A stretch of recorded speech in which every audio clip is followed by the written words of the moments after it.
Good day to all. I hope all to be good and to be doing the most after the schools have closed. So now, gents, I want us to shift focus to sketching the actual quadratic function. Remember that in the previous work that we went through, we discussed how to find the y-intercept, how to find the x-intercept, as well as finding the turning point. So now for you to sketch a graph, you need all three. Remember that to find the y-intercept, you have to let x equal 0. So x would need to equal 0. To find the x-intercept, you would need to let the y equal 0. So you would let the y to equal 0. And for you to find the turning point, you would need to make use of the equation. So that would be x equals negative b divided by 2a. Remember that the b would be the coefficient of x in this equation here. So that would be the general form of the quadratic function. So now I want us to continue with the work that we did yesterday. So we did the y-intercept, x-intercept, as well as the turning point. So now a continuation from here would be to draw the actual function, or rather to sketch the actual function. So I've prepared a few questions that I want us to do in sketching the function itself. So now given f of x equals x squared minus 7x plus 10. So that would be the quadratic function given. So now we are asked to calculate, so that would be 1.1. We are asked to calculate the coordinates of the turning point. So now remember, in calculating the coordinates of the turning point, we would need to make use of the formula x equals negative b divided by 2a. So the b would be the negative 7 and the a would be the 1. So we can then have a simplified version of the x value. So that would be 7 divided by 2, which then simplifies to a 3.5. So that in itself would be the x coordinate of the turning point. To find the y coordinate, we would need to substitute in the x coordinate into the original equation. So this in itself would be f of 7 divided by 2. So where there is x, we would substitute in 7 divided by 2. So now this in itself would give us, so if we had to use a calculator, we should end up with a value of, just give me a second. So we should end up with a value of negative, so that would be negative 9 divided by 4, which simplifies to a negative 2. So that would be whole number negative 2 and a quarter.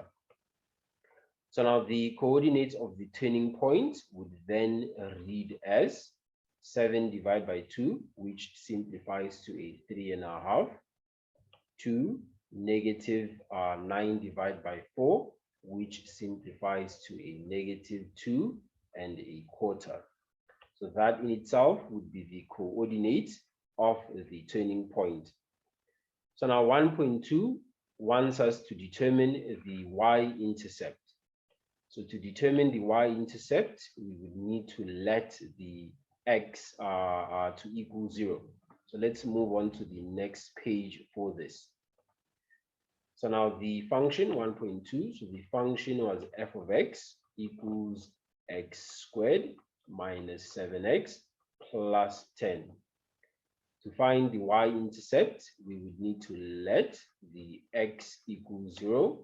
So now this would then give us, so we would just substitute in 0 where we see the x. So that would be 0 over there plus 10. And we should end up with a 10. So now it means that the coordinates of the y-intercept would read as 0 is to 10. So that would be the coordinates of the y-intercept. 1.3, so let's just go back to 1.3. So just going quickly back to 1.3.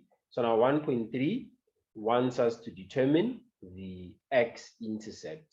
So again, to find the x-intercept, we would need to let the y to equal 0. So the y has to equal 0. So I'm going to just do that. So for the y to equal 0, we would have f of x equaling 0. So we would have 0 equals x squared minus 7x plus 10. To solve, you would either factorize, which is the easier route, or to use the quadratic equation or the quadratic formula. So now we could then factorize here, which would be easier. So we would open the two brackets and we would equate them to 0. We would then ask ourselves the question, two numbers when multiplied will give us 10, but when added to each other will give us 7. Now the two numbers would be 5 and 2, and they would both be negative. So we can then find the x values to equal. X would equal 2 and x would also equal 5. So the coordinates of the x-intercept would then read as follows. So now this would be 2 is to 0 as well as the 5 is to 0. Once we found the x-intercept, we can then go ahead and sketch the graph. So now remember that to sketch the graph, you need the turning point, as we discussed. You need the turning point, you need the x-intercept, as well as the y-intercept. So now let's go on ahead and sketch the graph. So now the turning point, I'll just write the turning point there. So the turning point was 3 whole numbers and a half is to negative 2 1/4. So that was the turning point. The y-intercept, so that would be the y-intercept was 0 is to 10. And the x-intercept, so remember that we have two x-intercepts. So this would be 2 is to 0 as well as the 5 is to 0. So we can then put in all these points in the system of x's. So we can start off with the turning point. So the turning point would be these values over there. So that in itself would be the turning point. The x intercepts would be the 2 is to 0, which is there, as well as the 5 is to 0, which would be there. The y-intercept would be over there. So that would be the y-intercept. So that's the 0 is to 10.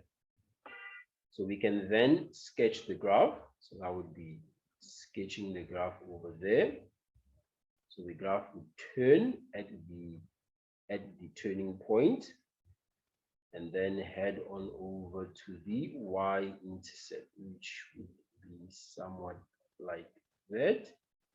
So that in itself would be the graph of f of x. So remember that the f of x graph, or rather the function, was x squared minus 7x plus 10.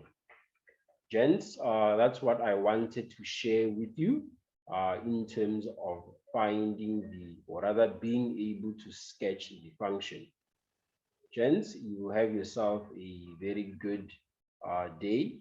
Please go through the work so that, or rather through the video, so that you are able to attempt the work properly. A good day.